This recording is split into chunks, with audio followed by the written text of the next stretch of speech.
Pues Padre, cuántas gracias te damos esta mañana. Gracias también por la salud que nos das y el deseo de conocerte más, Señor. Cada día queremos comprender más de ti y de todo lo que significó ese sacrificio que tú hiciste al desprenderte de tu amado Hijo para hacer posible que nosotros nos reconciliáramos contigo. Queremos rogarte que nos permitas abrir nuestros corazones y comprender tu enseñanza del día de hoy. Pedimos tu bendición a través de Cristo Jesús. Amén. Y es que todo lo que celebramos en esta fecha siempre tiene una conexión con lo que Dios tenía planeado hacer al dar a su Hijo. Hay muchas personas que se quedan estacionadas en lo que es el nacimiento de Jesús. Y en estas fechas, bueno, está mal, estamos celebrando al Señor Jesús, pero no debemos desconectarnos de lo que Él vino a hacer. ¿Por qué nació Jesús? ¿Por qué vino a este mundo? Porque Él tenía un plan que iba a realizar, algo que Él iba a hacer, que desde que el hombre pecó, Dios lo tenía planeado para lograr que eso que se arruinó de su creación perfecta pudiera ser restaurado. Como hemos comentado, cuando Dios en la creación hizo todas las cosas y el sexto día hizo al hombre, lo hizo a su imagen y semejanza. Pero Dios, ¿cómo iba a hacer al hombre pecador? ¿Cómo es que si nos hizo a su imagen y semejanza somos personas pecadoras, inclinadas al mal, y que nos cuesta trabajo el reconciliarnos, el hacer la voluntad del Señor? Lo que pasa es que Él nos hizo a su imagen y semejanza cuando todavía no existía el pecado. Y como hemos comentado, hay dos aspectos de su imagen y semejanza. En el aspecto racional, somos seres semejantes a Él porque tenemos intelecto, tenemos emociones y tenemos voluntad. Él es así, es un ser inteligente. A veces nos preocupamos porque nosotros quisiéramos tener claridad de todas las cosas.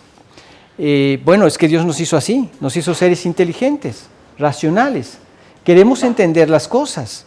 Y en la Biblia encontramos las respuestas a lo que necesitamos, pero necesitamos profundizar en la Escritura para poder encontrar esas respuestas. Nos hizo inteligentes. También nos hizo emocionales, tenemos una emoción. Y por eso es que también nosotros como creyentes podemos tener ese amor hacia el Señor al valorar lo que Él hizo por nosotros en la cruz.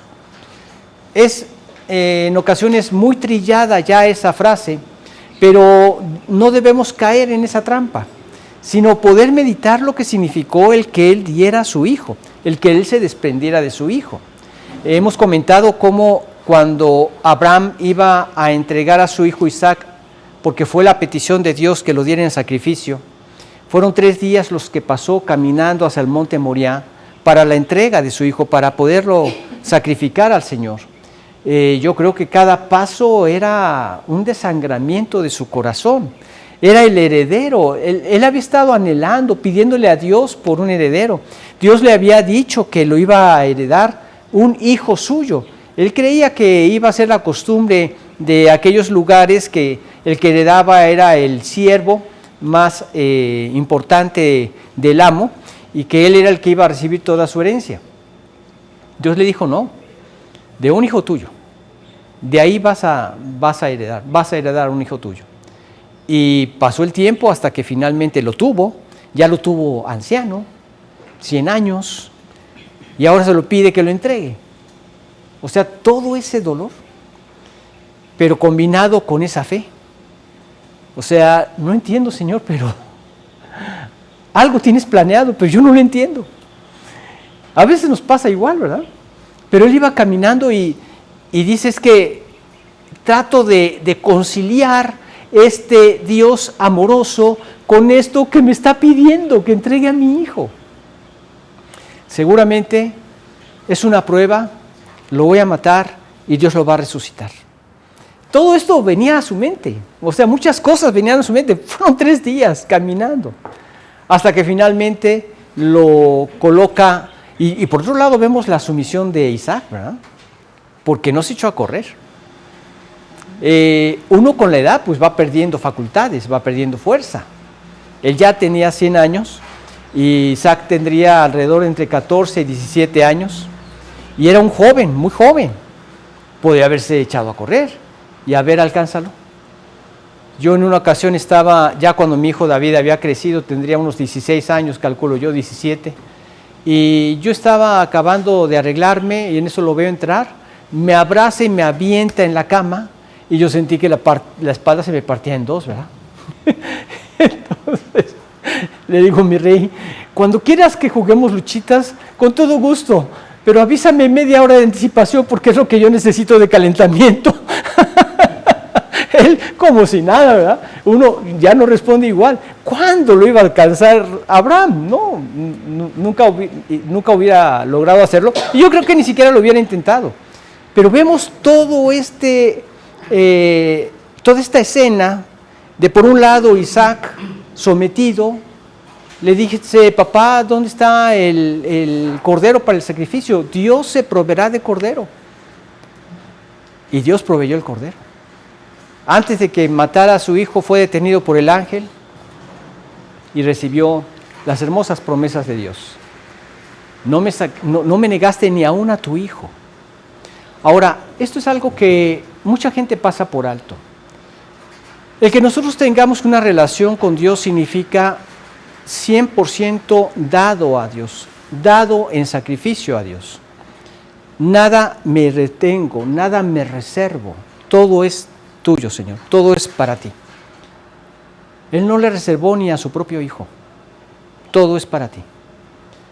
Cuando yo oraba por mis hijos, todavía no nacían, el primero nació ya muerto, y entonces empecé a orar por hijos para decirle, Dios, yo te pido que me des hijos para que me permitas guiarlos a tus pies y que te puedan servir.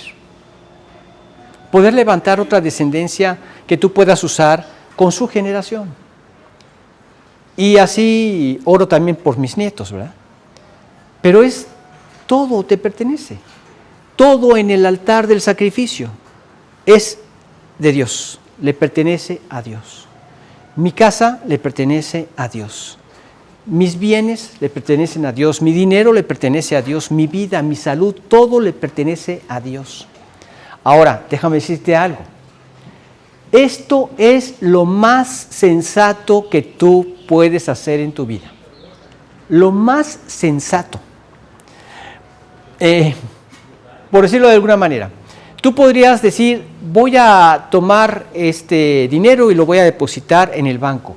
O cambié mi dinero a lingotes de oro y los voy a meter a una caja fuerte en el banco. Pues ni ahí es el lugar más seguro. El lugar más seguro es en las manos de Dios. Y además, te mueres. ¿Y qué pasa con todo eso? Ahí va a seguir. No te lo vas a poder llevar. Todo se queda ahí. Nada te puedes llevar. Por eso Dios nos dice que nos hagamos tesoros en el cielo, donde ni la polilla ni el orín corrompen y donde ladrones no minan ni hurtan. Todo lo que estamos haciendo al entregarle al Señor es eso, colocarlo en el cielo donde nada se pierde. El oro no se corrompe, la polilla no destruye nada. Ahí es permanente, es eterno. Y esto es lo que nos lleva cada vez que nosotros celebramos la Cena del Señor, el recordar que esta es la idea que Dios pretende en cada hijo suyo, que nuestro todo esté en sus manos, y esas son las mejores manos, las manos más seguras, las manos en que va a hacer que todo esto, que toda esa bendición, no añada tristeza con ella, que es así como lo dice la Escritura. La bendición de Jehová es la que enriquece y no añade tristeza con ella. Esa es la bendición de Dios. Y eso es por eso que tenemos que hacer nuestro todo en las manos de Dios, en ese monte Moriah, en ese lugar del sacrificio. Y es entonces cuando empecé que vino uno, luego 2 hijos, luego 3 hijos. En mi país estaba muy en moda el decir, la familia pequeña vive mejor, solo 2 hijos, la ciudad ya es muy grande. Y entonces cuando yo tuve el tercer hijo, no saben cuántas críticas recibí de la gente. ¿Qué piensas poblar México? ¿Cuál es tu idea? No seas inconsciente, ya vemos muchos en la ciudad, etcétera, etcétera. Cuando en realidad Dios dice, fructificad y multiplicaos, llenad la tierra y sojuzgadla. Dios no ha cambiado de ideas, ¿verdad? Pero lo importante es ¿para qué? Para que te sirvan, Señor, para que te conozcan. Dame la sabiduría de guiarlos a tu salvación, pero a ti te pertenecen. Entonces, qué diferente es cuando uno lo hace de esta manera. Yo recuerdo que quedamos o al menos yo quedé muy aprensivo cuando ya nació mi hija Damaris. Cualquier ruidito me paraba o íbamos a ver qué pasaba o a ver, le acercaba la manita a ver si respiraba. O sea, era una tensión y la persona que me guió en la palabra me decía, déjala en el altar de sacrificio, a Dios le pertenece. Yo en ese momento sentí en mi corazón, diríamos un 10% de lo que sintió Abraham cuando Dios le pidió a su hijo. Desprenderme de este bodoquito, de esta personita que tanto necesita de mí, tantos cuidados, y tener que dejarla en el altar de sacrificio, sacrificarla en mi corazón. No me pertenece a mí, le pertenece a Dios. Y descansarlo ahí fue cuando realmente pude tener paz. Y entonces lo oraba a Dios, Señor, te pertenece a ti, ahí cuida de ella y a dormir, porque es hora de dormir y de descansar. Si no, no puede uno descansar. Pero tenía la confianza que estaba en las mejores manos, en las manos de Dios, y que Dios iba a hacer de cada uno de mis hijos lo que Él tenía planeado que era lo mejor para su servicio, para su gloria. Esto es lo que Abraham hizo, llegó y entregó a su hijo. Dios le dijo, ya sé que nada te reservas hacia mí, que tu adoración es verdadera, es correcta. Esto es adorar al Señor. No es adorarlo y me reservo algo. No, es adorarlo y mi todo eres tú, Señor. Y es cuando hay verdadero descanso, cuando hay verdadera paz. Entonces lo que vamos a ver es cómo podemos conectar del pesebre a la mesa del Señor, del nacimiento de Cristo a lo que celebramos con la Santa Cena. Bueno, lo que debemos entender es que el Jesús del pesebre es el mismo Jesús que murió. No lo podemos dejar en el pesebre. Tenemos que entender que Él vino con una misión muy clara. Él vino con un propósito y cada vez que nosotros participamos de la Santa Cena, tenemos que entender esto, que Él vino con el propósito de dar su vida por nosotros en la cruz. Hay un propósito. Cada persona que se convierte a Cristo es el mismo Dios que también tiene un propósito. El propósito perfecto para Dios era ese, para Cristo, que diera su vida en la cruz por nosotros. El propósito de Dios para nosotros es el mismo. Dar nuestra vida para Él, dar nuestra vida a su servicio. Y cuando lo hacemos en este sentido, es entonces cuando vemos que hay paz, hay seguridad y hay confianza en que todo en las manos de Dios están en las mejores manos y vemos su desarrollo para llevar a cabo su propósito. Entonces, tenemos que ubicar esta idea con claridad a través de lo que vemos en este pasaje de Lucas. En Lucas capítulo 2, vamos a leer, si fueras tan amable, Olguita, el capítulo 2, vamos a leer nada más el 10 y el 11.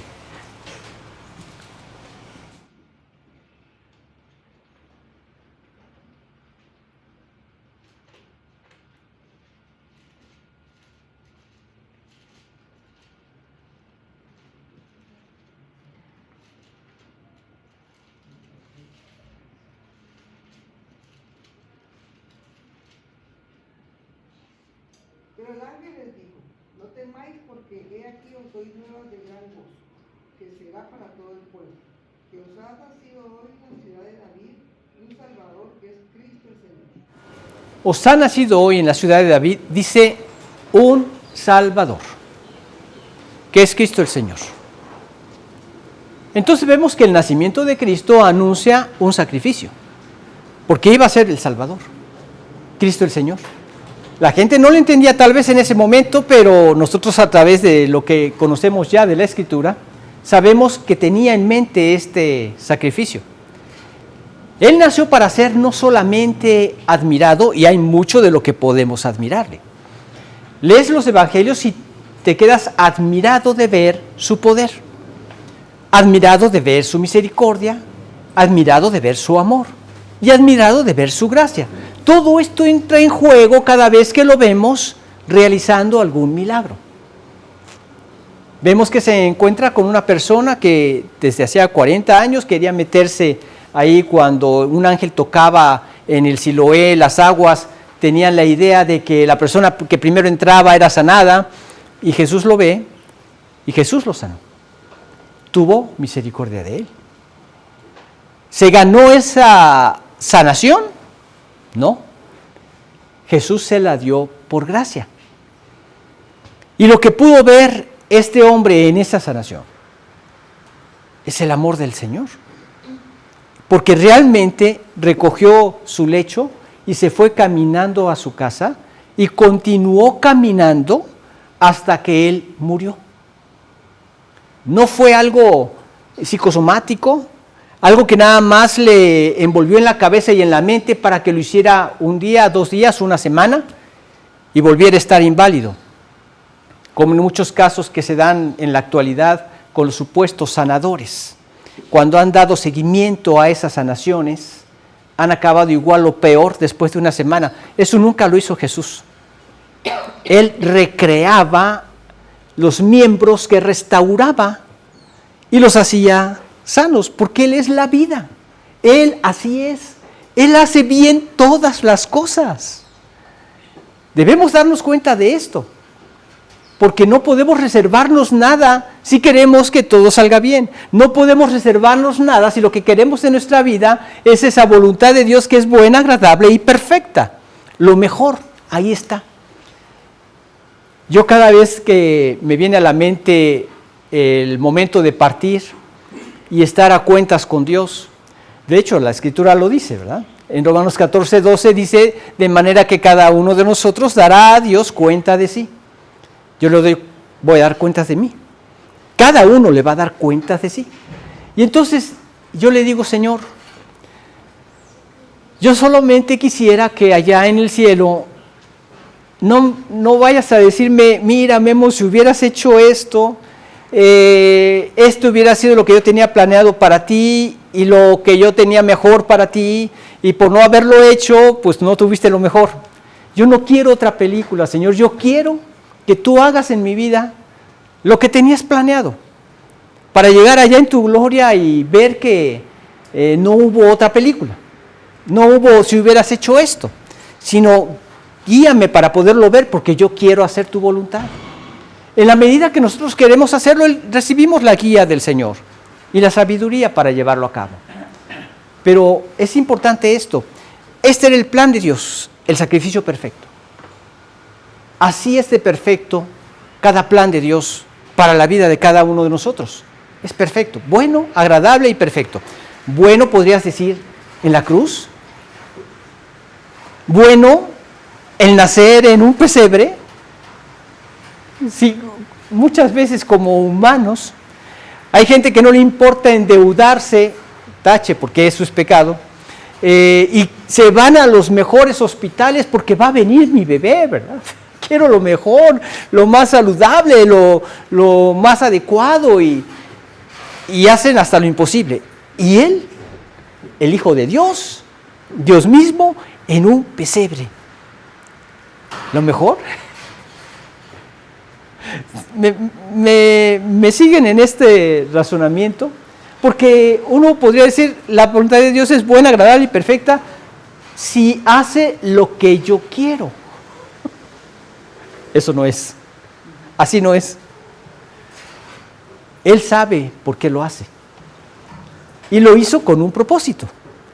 Y la cruz dice en la Escritura, verá el fruto de la aflicción de su alma ahí en Isaías 53 y quedará satisfecho. Y él quedó satisfecho por el fruto que vio que al dar su vida por el pecado nos salvó a todos nosotros y a los que ha salvado a lo largo de toda la cristiandad.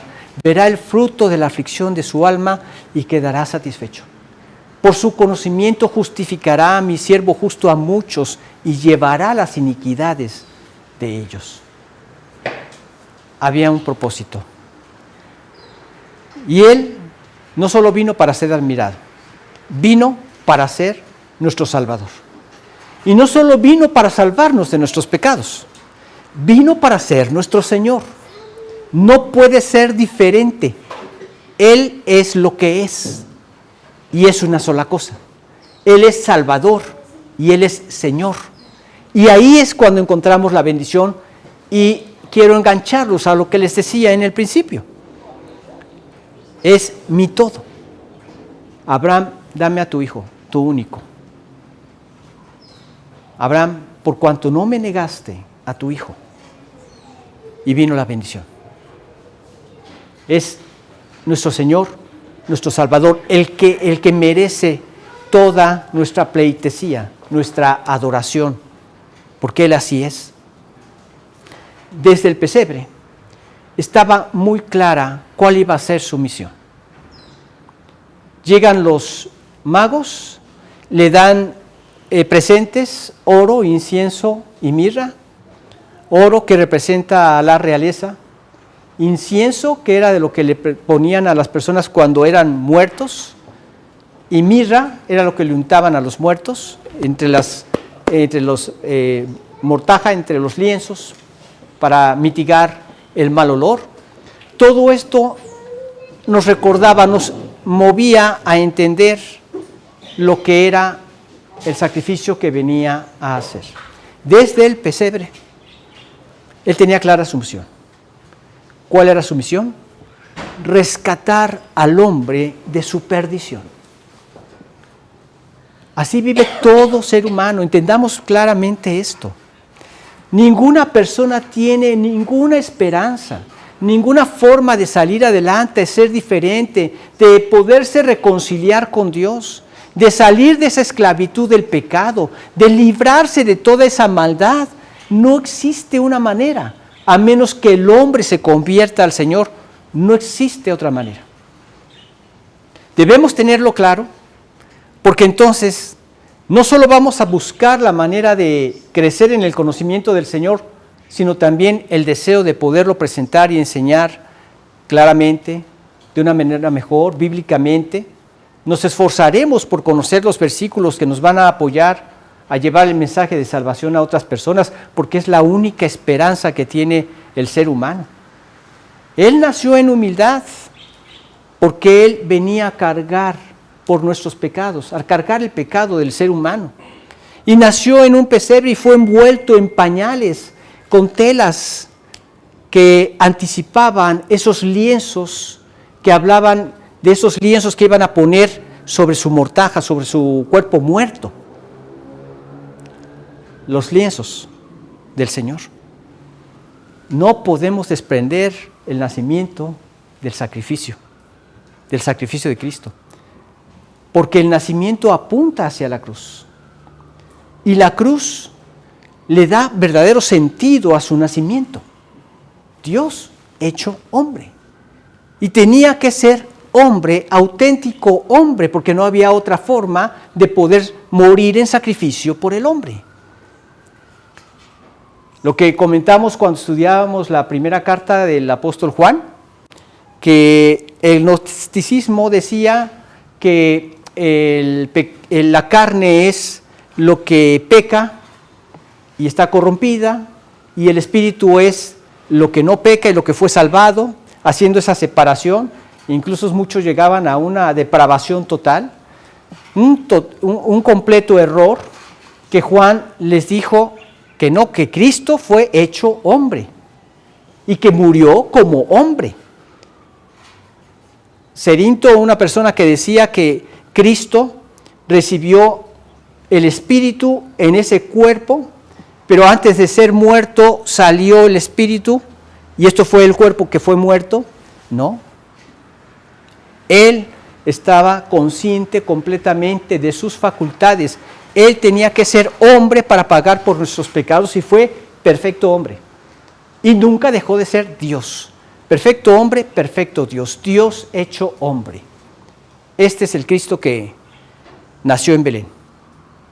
Nació como un hombre y fue a la cruz. Pero no quedó ahí. Vino a cumplir por nuestros pecados. Vino a pagar por nuestros pecados. Y por eso es que le da sentido, la cruz le da sentido a ese nacimiento. Porque después de pagar por nuestros pecados, nos reconcilia con Dios y tendremos una eternidad en su gloria. Esto es lo que nos habla el nacimiento de Cristo. Y por eso vemos que la cena del Señor precisamente nos recuerda por qué Él tuvo que nacer. Vamos a leer ahora, Blanquita, si fueras tan amable, en 1 Corintios 11, 24 y 25.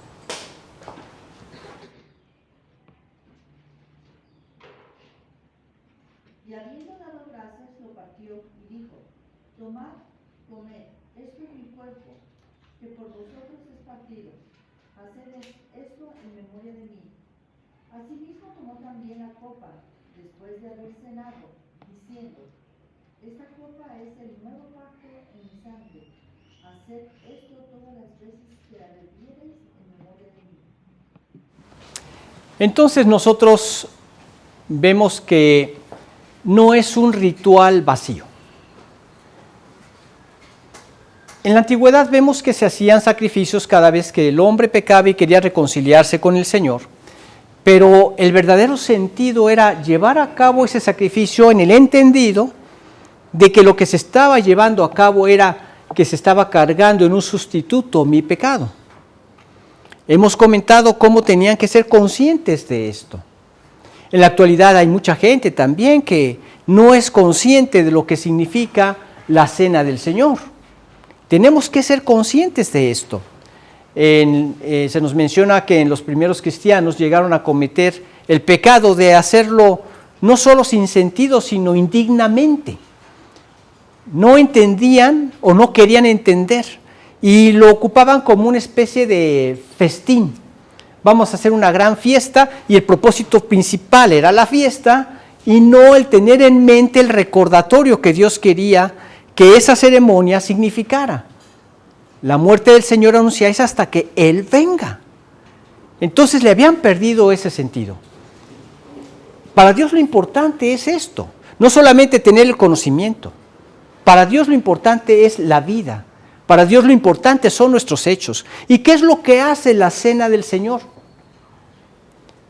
Nos recuerda que no es un ritual vacío, sino un memorial vivo. Algo que debemos recordar. ¿Y qué es lo que nos recuerda?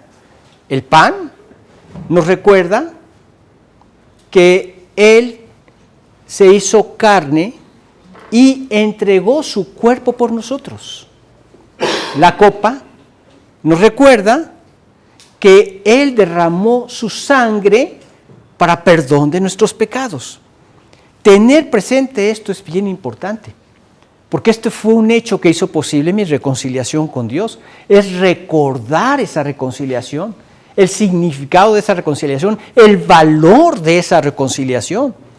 Sangre derramada, vida entregada. Ahora, esto también nos debe mover a que si Él hizo eso por nosotros, Señor, ¿qué quieres que yo haga por ti? Tú diste tu vida por mí y Pablo fue lo que le dijo cuando se convirtió en el camino a Damasco. Señor, ¿qué quieres que yo haga? Saulo, ¿por qué me persigues? Yo no te persigo a ti, estoy persiguiendo a estos rebeldes. No, Pablo. El que persigue a los creyentes, a los cristianos, a los que han sido redimidos, a los que han sido limpiados por mi sangre, me están persiguiendo a mí, porque cada persona que se convierte a Cristo es el cuerpo de Cristo. Me estás persiguiendo a mí. Y entonces le dice ¿qué quieres que yo haga? Largo camino. Se te va a enseñar lo que tienes que hacer. Y fue aprendiendo, pero en el verdadero sentido. Cada vez que leemos la Biblia, tengamos puesto este sentido. ¿Qué quieres enseñarme ahora, Señor, para que mi vida esté ahí, en ese altar del sacrificio, en esa consagración total? Nada me reservo. Y si nos muestra algo, Señor, esto me ha costado, creo que lo sigo reservando para mí, te suplico, Señor, libera mi corazón, que te lo pueda entregar.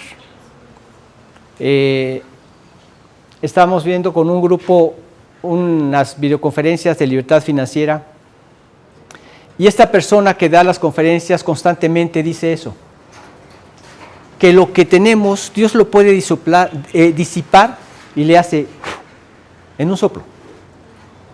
¿Y a poco no?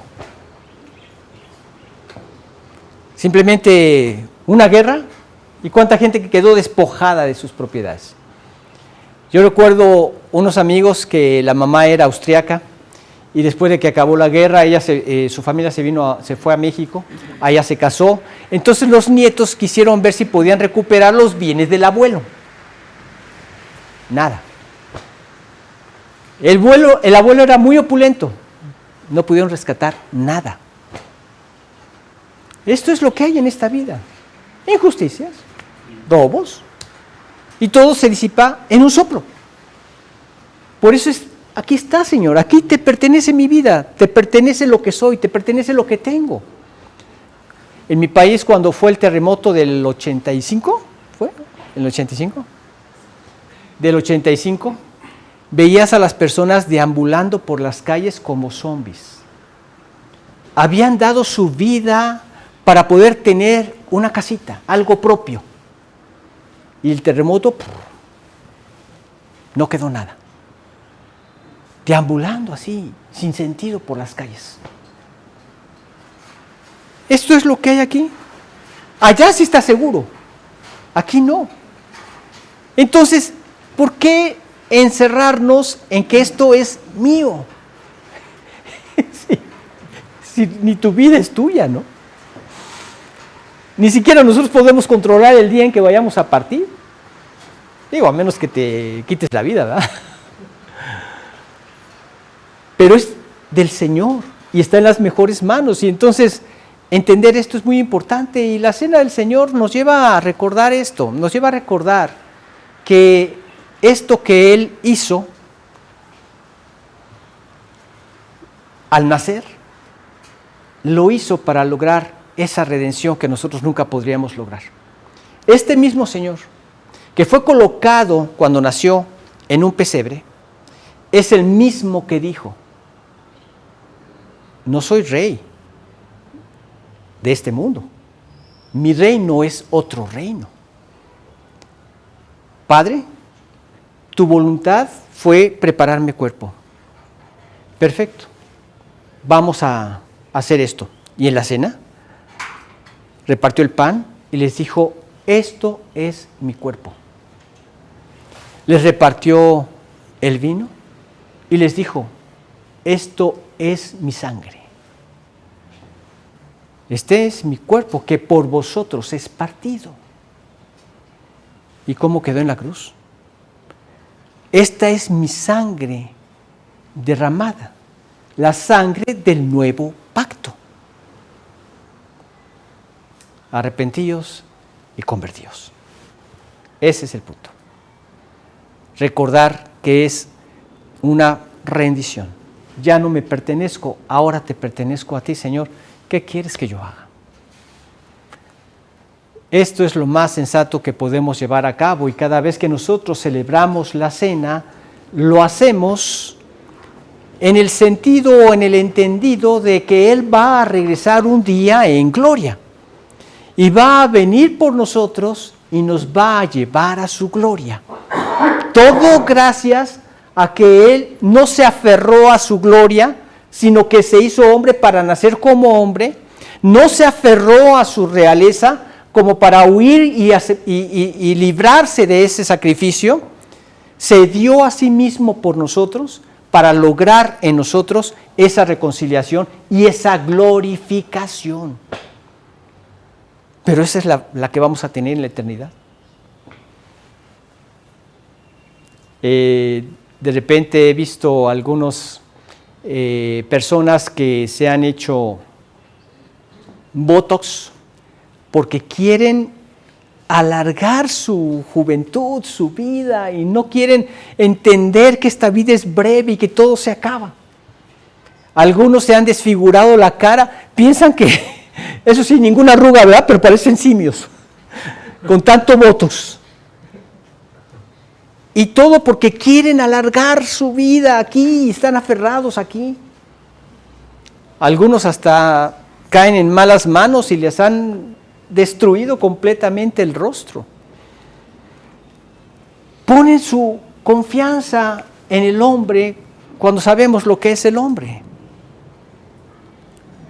No pongamos nuestra esperanza aquí. Tenemos una gloriosa esperanza, la vida eterna. Y ahí va a ser eterno. Gloria eterna. Vida eterna. Qué hermoso ponernos a pensar en esto. Porque cuando ves lo que va a ser la eternidad, aquí batallamos con muchas cosas. Con el paso del tiempo, de repente, algo que nunca te dolía te empieza a doler. ¿Por qué? Te das cuenta que estás en un cuerpo corruptible, que se corrompe. Gracias Dios, porque en la eternidad me espera uno incorruptible. Te ves en el espejo y cada vez, como me decía un amigo, oye, yo te veo y para mí yo te veo como la vida.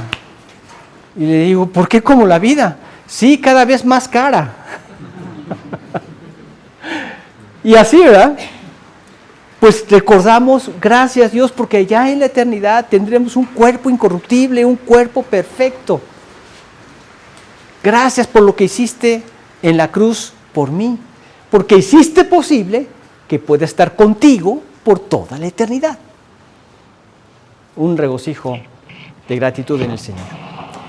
Finalmente vemos que también debemos recordar durante la cena que todo lo que el Señor ha hecho es una expectativa o esperanza de que Él va a regresar. La esperanza de su regreso. Olguita, si fueras tan amable, el versículo 26, 1 Corintios 11, 26. La cena del Señor proclama eso.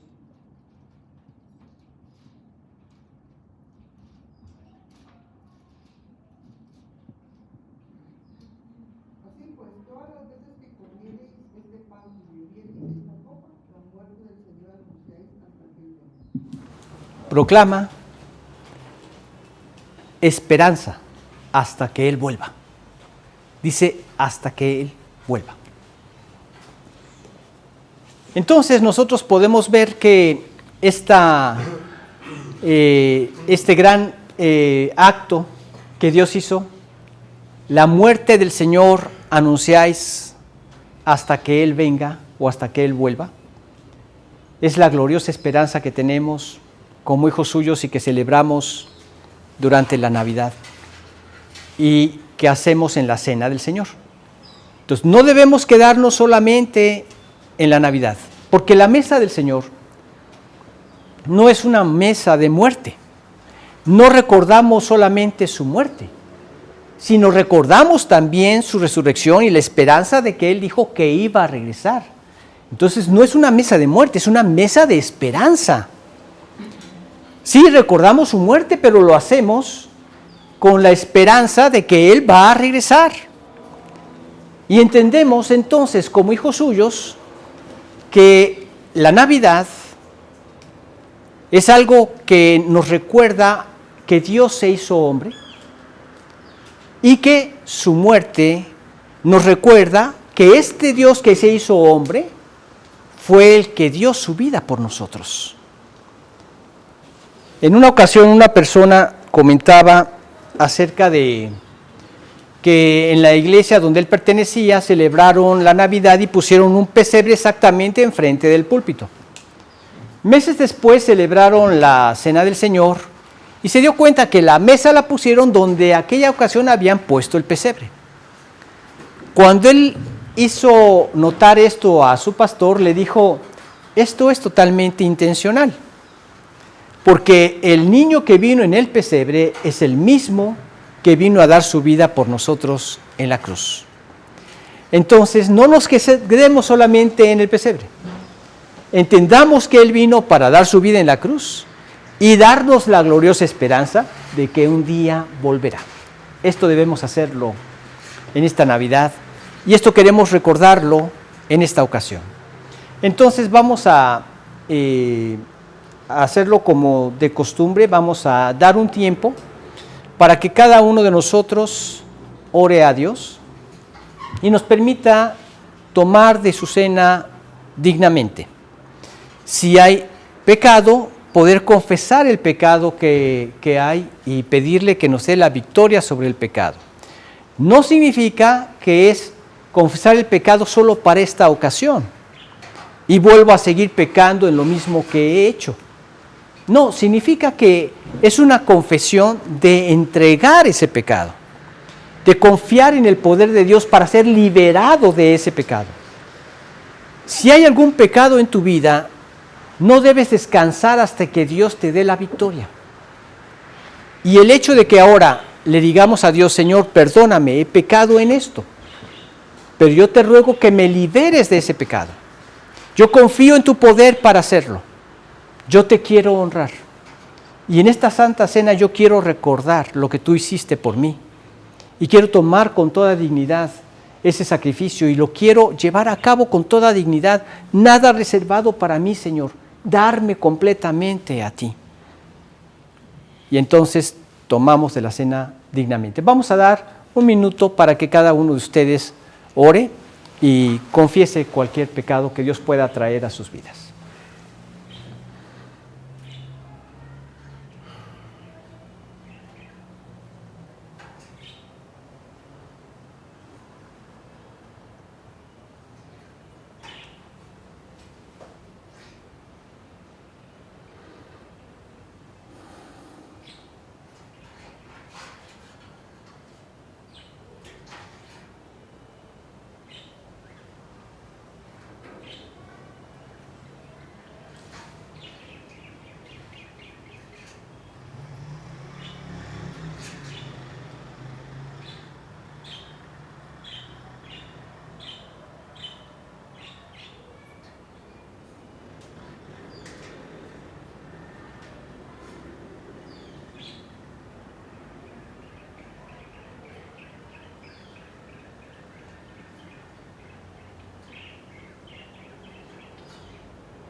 Padre amado, agradecemos que en tu bendita palabra nos dices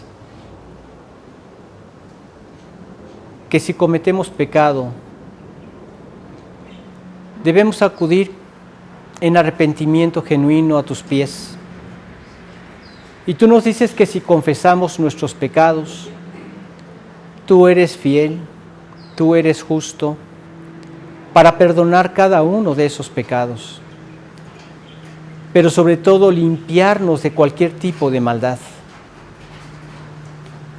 Agradecemos esto, Señor, cada una de las promesas que nos has dejado, que nos alientan como humanos a vivir en esta vida cada vez más rendida a ti. Danos la gracia de poderte presentar en el altar del sacrificio cada área de nuestras vidas para hacer tu voluntad y no la nuestra, Señor. Entendiendo no solo que tú tienes el control y el poder para hacer lo mejor de cada área de nuestras vidas, sino porque tú eres quien mereces todo lo que nosotros somos. Gracias por este tiempo, Señor. Permítenos participar dignamente de esta cena en nombre de Jesús. Amén. Vamos a leer entonces en 1 Corintios 11. Voy a leer nuevamente este pasaje.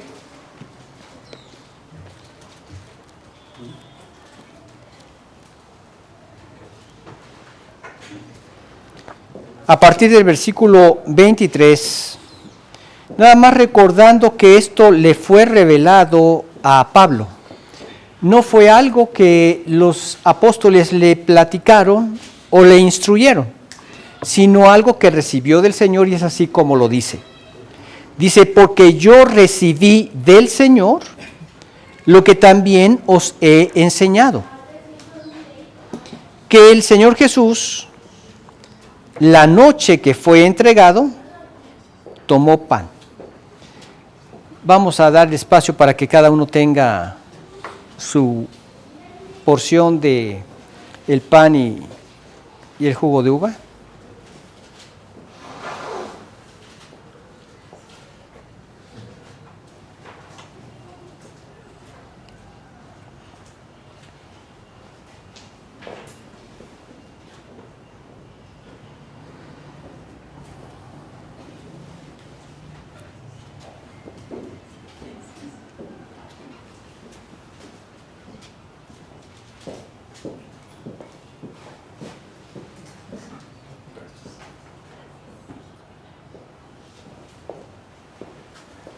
Ahí está Lidia atrás.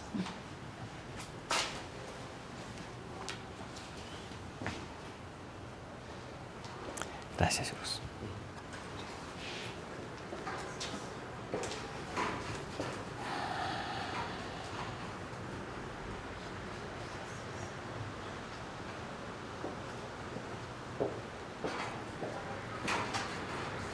Ya estamos, ¿verdad? Muy bien. Creo que falta ahí.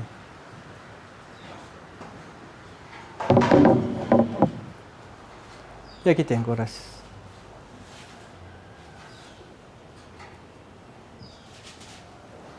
Bien, entonces, porque yo recibí del Señor lo que también os he enseñado, que el Señor Jesús, la noche que fue entregado, tomó pan, y habiendo dado gracias, lo partió, y dijo, tomad, comed, esto es mi cuerpo que por vosotros es partido.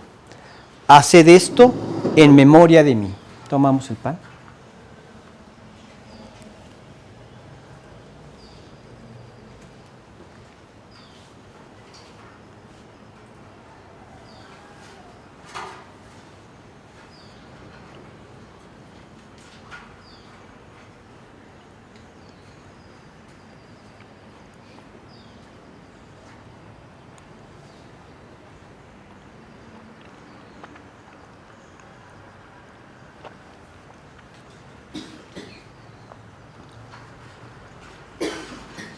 Asimismo tomó también la copa, después de haber cenado, diciendo, esta copa es el nuevo pacto en mi sangre.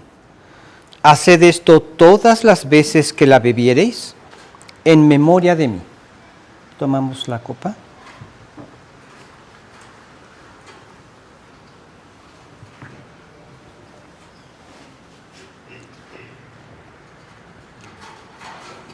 Así pues, todas las veces que comiereis este pan y bebiereis esta copa, la muerte del Señor anunciáis hasta que Él venga.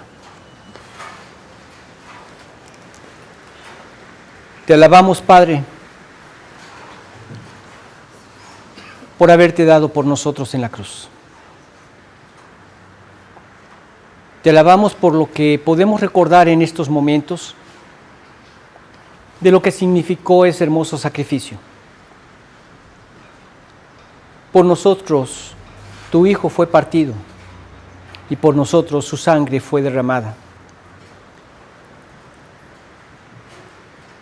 para darnos vida, y para darnos vida eterna. Gracias, Dios, porque en esto vemos tu amor infinito y tu amor perfecto. Permítenos, Señor, como decía el apóstol Pablo, decirte también de todo corazón a ti, ¿qué quieres que yo haga? Y dispón nuestros corazones a hacerlo, Señor, porque ya cuentas con nuestra voluntad. Obra en nosotros eso que tú quieres que hagamos. Y danos la gracia de ser diligentes en poner en práctica cada uno de los principios y mandamientos que nos has dejado escritos. Y cada vez que lo hagamos, recordemos que nuestra carne, que nuestro viejo hombre está clavado también en la cruz juntamente con Cristo, para que el cuerpo del pecado sea destruido, a fin de que no sirvamos más al pecado. Señor, gracias por lo que pudimos escuchar en esta mañana y entender que no hay nada mejor que poder poner nuestras vidas en un sacrificio vivo y santo, agradable a ti, que es precisamente el único culto dentro de la razón que podemos hacer. Gracias, Dios, por permitirnos recordarlo y danos gracia para poderlo hacer. Te alabamos, Señor, porque hasta que lleguemos a la eternidad podremos entender el completo valor de lo que hiciste por nosotros al dar a tu Hijo amado en la cruz. Pero lo que podemos comprender desde aquí nos mueve a alabarte y a adorarte, Señor. Queremos obedecerte porque te alabamos y te adoramos. Danos la gracia en el poder de tu Espíritu para hacerlo, porque queremos alabarte y adorarte en obediencia a ti. Te lo pedimos en el nombre bendito de Jesús. Amén. Bueno, pues no me resta más que decirles que tengan una hermosa Navidad, recordando siempre esto que acabamos de platicar, que puedan disfrutar de un nuevo año, en donde puedan agradecerle al Señor por todo lo que pudieron vivir en este año que pasó y lo que anhelan vivir para Él el próximo año que viene. Yo durante muchos años he tenido la costumbre de agradecerle a Dios por ese conocimiento que me ha permitido tener de su palabra y trato de iniciar el nuevo año, así en ese pedacito que es, acaba el antiguo y empieza el nuevo, memorizando algún versículo de su palabra, para que me dé la gracia de ponerlo en práctica el año que viene, ¿verdad? Y así cada año. Yo creo que cuando Él nos dice, sino crecer en la gracia y el conocimiento de nuestro Señor Jesucristo, ahí está escrito en su palabra. En fin, lo que Dios les guíe a hacerlo, que lo puedan hacer en el poder de su Espíritu.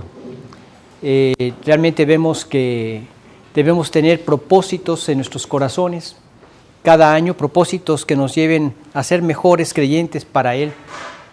Y si se lo pedimos de corazón, podremos terminar el próximo año, que como decía doña Mima, ¿en qué momento se fue el año? ¿Sí? Así, parece que nada más cerramos los ojos y los abrimos y ya estamos celebrando el 27, ¿verdad? Entonces poder llegar a la culminación de ese año regocijados de haber podido servir al Señor. Que tengan un excelente domingo, que Dios los bendiga y el próximo 21 de diciembre y 28 de diciembre no habrá estudio y regresamos el 4 de enero. Entonces, primero Dios, nos vemos el 4 de enero y que disfruten una feliz Navidad y un año nuevo. Nos vemos.